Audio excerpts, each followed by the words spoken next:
Brought to you by TechnoSpark 20 series smartphones.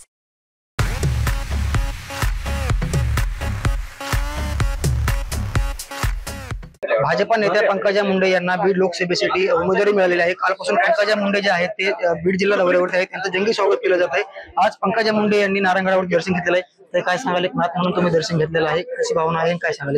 आशीर्वाद का मध्ये नगर नारायणाच्या चरणी मी दर इलेक्शन मध्ये एक आमची प्रथा आहे, मुंडे साहेबांपासून तिथे नतमस्तक होण्यासाठी मी येतेच।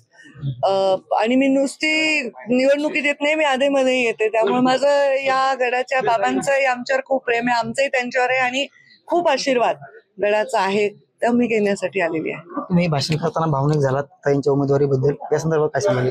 भावनिक होणारच ते, मी एवढे चांगल्या खासदारांना रिप्लेस करायचं म्हणजे माझ्यावर केवढी मोठी जबाबदारी आली, तर त्यामुळे मी भावनिक होणारच। खूप सुंदर काम त्यांनी केलंय आणि ते मला उमेदवारी दिली, त्यामुळे मी ताईंना म्हणजे मला काही दिलं असतं मी त्यांना तर मला आनंद वाटला असता, पण त्या जागेवर मला जावं लागतंय हे मला थोडंसं अस्वस्थ करणार नक्कीच आहे। काल प्रणिती शिंदे यांच्या गाडीवरती हल्ला झाला, त्यांनी आरोप केला, कुठली माहिती नाही, मी त्याच्यावर टिप्पणी करू शकणार नाही। परंतु कोणत्याही महिलेच्या गाडीवर कोणीही हल्ला करणं अयोग्य आहे, पण ते कोणत्या पक्षाने केलंय काय केलंय हे जे तुम्ही मला प्रश्न विचारता याच्यावर मला कुठले माहिती नाही। तुम्ही बीड लोकसभेमधून उमेदवारी लढताय, याच बीड जिल्ह्यामध्ये जे आहे ते जन्मभूमी आहे जरांगे पाटलांची, आरक्षणाचा प्रश्न अजून प्रलंबित आहे, त्याला कसं बघणार तुम्ही, कसं न्याय देणार आहात? काल तुम्ही भाषणामध्ये म्हटलात की नक्कीच न्याय देईल। बीड जिल्हा अनेक लोकांची जन्मभूमी आहे, इतके संत म्हणतो एवढे मोठे लोक आहेत, आम्ही तर शूद्र आहेत, छोटे आहेत, आमचे काय बरोबर आहे? आम्ही माणसं जे आहेत साधे माणसं आहेत, आम्ही स्वार्थी माणसं आहेत, आमची बरोबरी काय?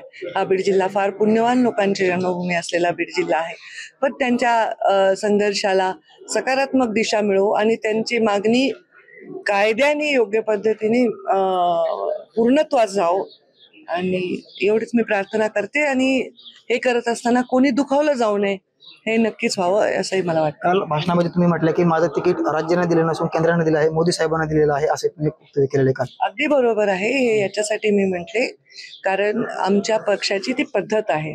आमच्या पक्षाच्या इथले कोर टीम पासून केंद्रीय कोर टीम बरोबर चर्चा करते आणि आमचे प्रधानमंत्री मोदीजी एवढं काम करत असताना देखील स्वतः प्रत्येक जागेचा विभागांचा आढावाला स्वतः बसत असतात। मी स्वतः कोर कमिटीत काम केलेलं आहे आणि आम्ही जेव्हा विधानसभेची तिकीट वाटत होतो तर त्या बैठकीला मोदीजी नवरात्र चालू होतं, 8 तास फक्त एक ग्लास पाण्यावर बसून होते, आम्ही तर मधून मधून खात होतो, परंतु ते मी पाहिलेलं आहे। म्हणून मी जे बोलले ते अत्यंत योग्य आहे, पक्षाच्या शिस्ती पद्धतीने हे तिकीट मला दिल्लीच्या कोर कमिटीनेच दिलेलं आहे, त्यामुळे हे एक माझा सन्मान आहे असं मी मानते। आता कार्यकर्त्याकडून जल्लोष साजरा केला जातोय, तुमच्या काही बॅनरवरती भावी केंद्रीय मंत्री देखील लिहिले जाते, जल्लोष साजरा केला जातोय, कसा विजय असणार एकंदरीत?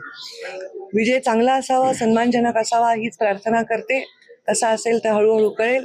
कार्यकर्त्यांचा उत्साह असतो, नेत्याला बघून कार्यकर्ते उत्साहित असतात, मास लीडर्स ला बघून कार्यकर्ते अति उत्साही होतात, त्यांचा उत्साही समजून घेतला पाहिजे सगळ्यांनी, त्या उत्साहामध्ये काही नकारात्मकता नाही, आनंद आहे त्यांचा। नक्कीच भाजपा नेते पंकजा मुंडे यांनी नारायणगडावर दर्शन घेतलेलं आहे। मुंबई तकसाठी योगेश काशीद, बीड।